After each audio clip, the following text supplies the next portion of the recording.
Kumusta mga kaboxing? This is Boy Kalawang TV. So, ayon nga po dito sa lumabas na balita, ang laban ng Naoya Inoue versus Junto Nakatani ay done deal na daw sa susunod na taon sa taong 2026.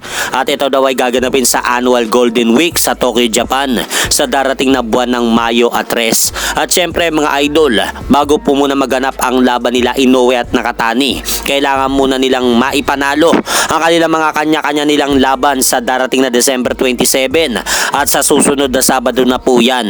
Dahil itong si Junto Nakatani mga idol ay haharapin po niya ang Meksikanong boksingero na undefeated na si Sebastian Hernandez sa kanyang pro debut sa Super Bantamweight Division.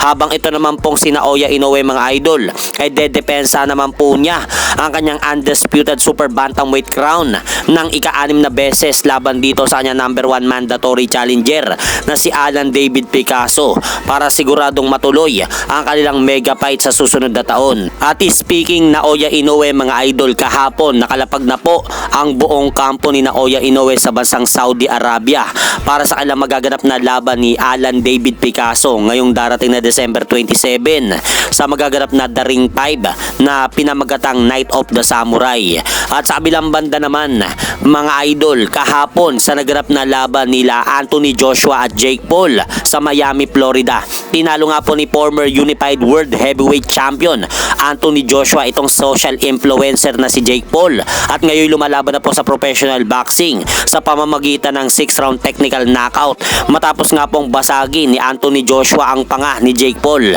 sa ika-6 na round ng kanilang laban at kinailangan pa nga pong isugod si Jake Paul sa ospital para operahan ang nabasag na panga nito dahil sa lakas ng tumamang suntok sa kanya galing kay Anthony Joshua. Kaya ang tanong nga po ngayon mga idol, kung matutuloy pa ba ang pagboboxing ni Jake Paul ngayon nakaranas na siya ng man-knockout sa isang tunay at legit na boksingero katulad ni Anthony Joshua.